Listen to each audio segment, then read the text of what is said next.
Hey guys, welcome to Star Wars Timeline. My name is Ben, and I'm continuing to watch and review the Droids show. I'm on episode 12, Across the Roon Sea. If you want to see my previous videos, I'll put them in the video description below. You could watch episode by episode. All the links will be down below. Before we start talking about this episode, very quick spoiler alert. I will discuss the storyline, of course, the characters and so forth, so if you don't want any spoilers, please turn away from the video now, go watch the episode, and then you can come back and drop a few comments in the section in the video below and tell me what you personally thought of particular parts in this episode, or ask me a question if you like. Anyway, let's get right into it. We begin with Mungo Baobab and the droids. They're fixing their ship, and Mungo is trying to go back home. He's disillusioned, he didn't find any Roonstones. And of course, right away, we are here with C-3PO and R2-D2 and their antics. C-3PO is actually helping around R2-D2, and even though he's a translation droid, he's like tinkering around with the ship. I thought it was pretty funny. And then he has to put his own input, finalizing the look of the ship, and he does a little paint job. I thought it was pretty funny too. Mungo complains that he lost his father's ship to the Empire, right, to the bad guys in the previous episode, and he's also upset. He is sad that Oren and her father are not showing up to say goodbye, which sort of indicates that he has some sort of feelings that he developed for the young woman, which is understandable. And I have to say, right from the first section of this episode, I thought the scenery was absolutely beautiful. That little small village, or not even a village, like a small little house and the trees around, and they're fixing the ship. I thought it was such a nice vibe and so different from the rest of the episodes. I don't know, it just felt really, really cozy and visually beautiful, and it's something I really gravitate towards too. I would say overall, this particular episode is probably my favorite in terms of visuals. It's just very creative and just evokes a sense of adventure, and I really enjoyed it. I also like that fact that they're discussing this sort of blooming relationship or feelings between Baobab and Oren. That was kind of cool. And later on, with she arrives with her father, there's something else I'd like to talk about that I also liked in this episode. As Baobab is conversating with the droids, and he's telling, look, I'm gonna leave, I didn't find any Roonstones, the Imperial probe overhears this conversation, as the governor calls it, is the Sloyd probe, which they give it a different name, but for some reason it looks oddly familiar to Phantom Menace, right? The episode 1 where Darth Maul also sends his own hovering ball-like drones in Tatooine to look for Qui-Gon Jinn. Admiral Screen warns Governor Kung that, looks, we demand results. The Empire will not tolerate any failure anymore. And as I mentioned earlier, Oren and her father Nils, they're back, and they present Baobab with a Roonstone. And Nils talks about an old hermit that him and his daughter have heard about. His name is Old Uger, and he lives nearby in this abandoned ship and in a place called the Bantha Graveyard. And of course, Baobab wants to inquire and find out what happens there, if he can continue his search with the Roonstone, and he doesn't listen to his friends admonishing him, and he actually goes after this old hermit. What I really enjoyed next, again, the second part of this episode, is the great art around the graveyard. It's just such a spooky and interesting atmosphere, and just imagining myself watching this, if I were like a 5-year-old kid, it would be pretty spooky atmosphere. And then you see this derelict ship with really cool interior, and like it's really abandoned. So the episode feels like it has rich lore and history to it. And you kind of wonder what happened to the ship. Even though there's a brief explanation, you kind of wonder what happened to its crew, or even to the planet itself. Like what happened with that graveyard, you know, and what's its history and stuff like this. And I really liked the C-3PO's little slapstick when he goes to the corridors. Of course, he's the one that's the most scared, and there's spacesuit falls on top of him, and he starts panicking a little bit. I thought it was pretty funny, and kind of like interrupts that whole like foreboding atmosphere and makes a funny little scene over there. As they reach this old hermit, he is revealed to be Baobab's great uncle, And he said that for his entire life, his ship was marooned on this planet, right, on the Roon planet. And for his entire life, he tried to search for more runestones, and he failed to find the big deposits of it, but he did secure 6 full bags of many, many years that he spent on this planet of the runestone. And he basically passes it as the inheritance to his great nephew, 6 bags full of runestones, and he also gives his parting gift before he passes away, which I actually did not expect. This is younger children, kind of like age group, I would say. The show is probably like for 5 to 8 to 10-year-olds. And it was nice to see that it actually didn't shy away from the moment, and they show that there's a passage, of life has, the circle of life, and there's passage of time, and this old man has to go, but he has something to offer, something to give to his family member, which I felt it was quite touching and nice. And the parting gift is not only the runestones, but he also gives Baobab his personal adventure kit, which has this little item called the memlink, which will become in handy later on in this episode, and also something that Baobab holds that looks like a handgun, a pistol, and he calls it a weapon. But once again, it turns out to be something different, and I felt it was quite creative for the episode, and I really enjoyed it. And he gives his final lesson to his nephew. He said, look, Baobab, when you go onto your adventure, do everything that you can to find the runestones, to basically continue my search. But if the time comes and you have to choose between the runestones, between treasure and your friends, always choose your friends.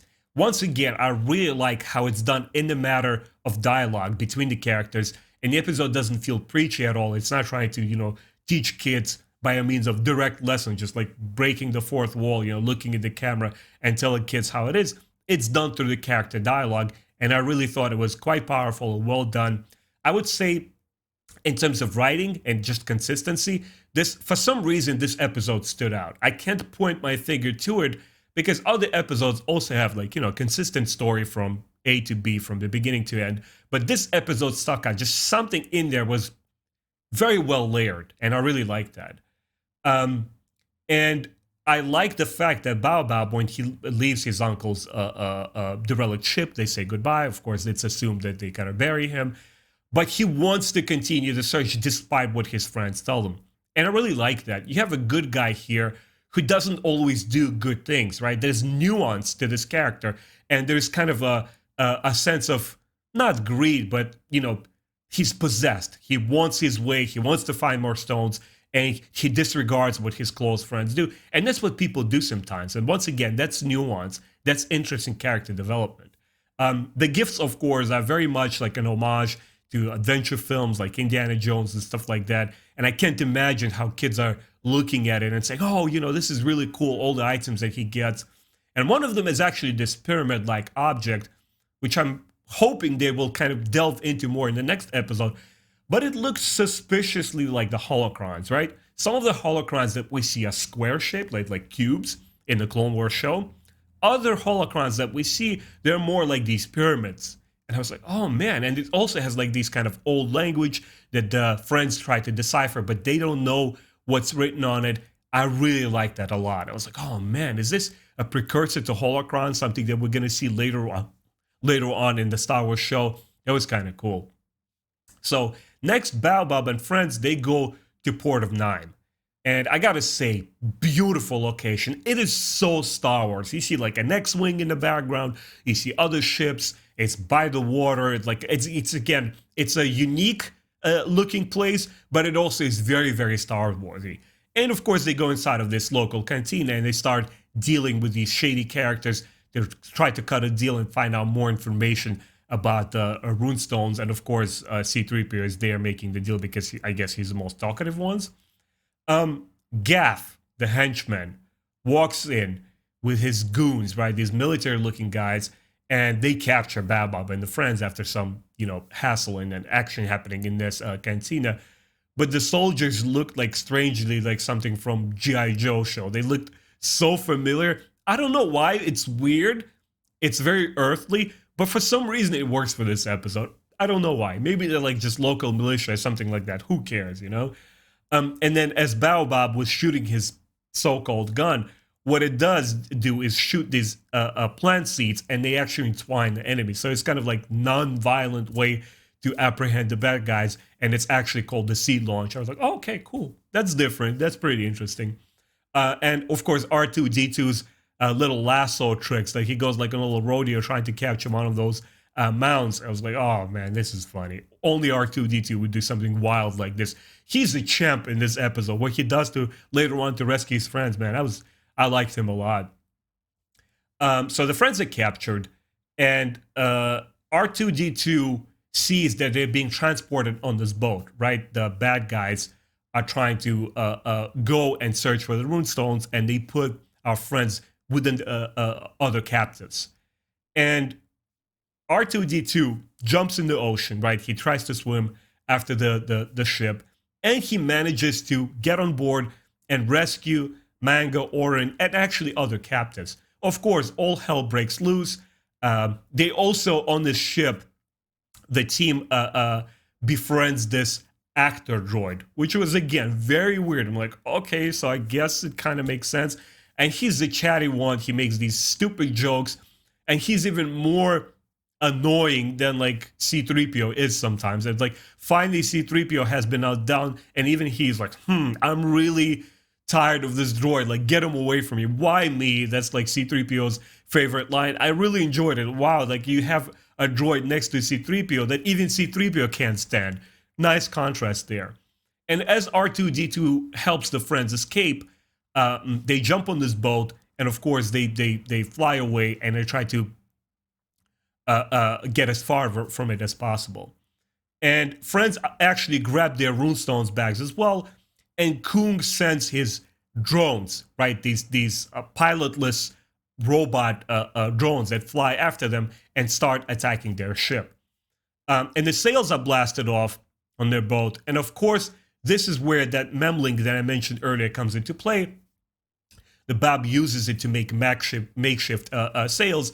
And once again, I really like that. That sense of adventure. You have this kit here. It's very adventurous. It's very like Indiana Jones. And now they find utility for the gun early in battle on the ship. And then they find the utility for this memlink. It wasn't just there for the cool factor.